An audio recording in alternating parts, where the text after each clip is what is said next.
Madam 5 ఏళ్ళు వెనక్కి వెళ్దాము.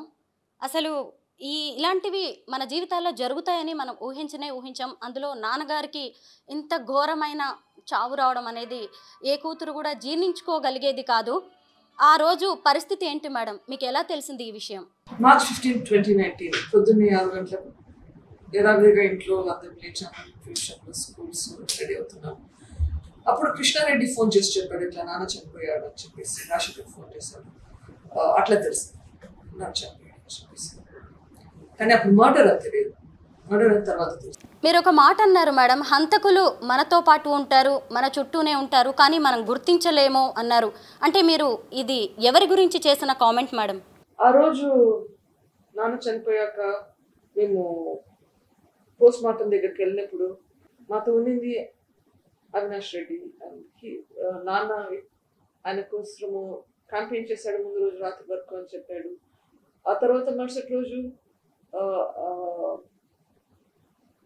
బరియల్ కార్యక్రమాలు కానీ సర్వీస్ కార్యక్రమాలు కానీ అన్నీ దగ్గరుండి చూసుకునింది ఆ ఫ్యామిలీని. భాస్కర్ చిన్న, మనోహర్ చిన్న, Avinash father and younger brother. మొత్తం అక్కడ ఉన్న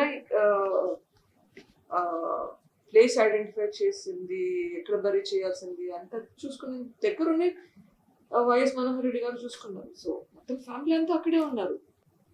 అప్పుడున్న పరిస్థితుల్లో నేను ఏమి ఆలోచించి ఎట్లా చేయాలి, ఏం చేయాలి అనేది కూడా తెలియదు. వాళ్ళు ఏది చెప్తే అది చేస్తున్నాను లిటరల్లీ. బికాస్ లేకపోతే ఎక్కడ నాన్నని పాత పెట్టాలన్నది కూడా లిటరల్లీ వాళ్ళే నాకు సజెషన్స్ ఇచ్చింది, ఇక్కడ చేద్దాము ఇది అని. అంటే అప్పుడు ఆయన అంతా బ్లడ్ స్ట్రెయిన్స్లో అక్కడ పడి ఉన్నారు, అందరం చూసాం మేడం. అలా జరిగిన హత్యని హార్ట్ అటాక్ అని మీ ఫ్యామిలీ మెంబర్సే కొంతమంది మసిబూసి మారేడుకాయం చేసే ప్రయత్నం కొంతసేపటి వరకు జరిగింది. అలా ఎందుకు జరిగిందంటారు? మీ అనుమానాలేంటి? ఆ రోజు అడిగితే అందరూ ఒకే మాట మీద ఉన్నారు, ఇది హత్య అని. వైఎస్ వివేకానంద రెడ్డి గారిని ఎవరు హత్య చేస్తారు, ఎందుకు చేస్తారు, మేము అసలు అనుమానించలేదు.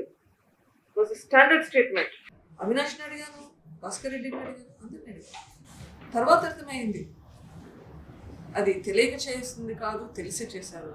ఆ హత్య జరిగిన టైంలో అవినాష్ రెడ్డి, భారతి రెడ్డి ఎక్కువగా వాళ్ళిద్దరి మధ్య ఫోన్ కాన్వర్జేషన్ జరిగిందనే వార్త కూడా బయటకు వచ్చింది మేడం. అంటే ఈ హత్యకు సంబంధించి అనే ముందు, ఎందుకంటే ప్రచారం జరుగుతూ ఉంది కాబట్టి దానికి సంబంధించి కూడా ఏదైనా మాట్లాడుకుని ఉండవచ్చు కదా, అలాంటిది ఏదైనా మీకు ఉందా అనుమానం? ఇదే మాట నేను కూడా విన్నాను. ఎస్, ఎవరైనా ఎవరితోనైనా మాట్లాడవచ్చు, ఎస్పెషలీ రిలేటివ్స్ మాట్లాడవచ్చు. బట్ అగైన్ ఇవన్నీ తేలాలంటే కదా మనకి ఇంకా ఏరియాస్లో ఇన్వెస్టిగేషన్ చేయాలి. లేకపోతే నువ్వు ఒకటి అంటావు, నేను ఒకటి అంటాను. What is the point? That has to come out in the investigation. Otherwise there's no sanctity to what you say or what I say.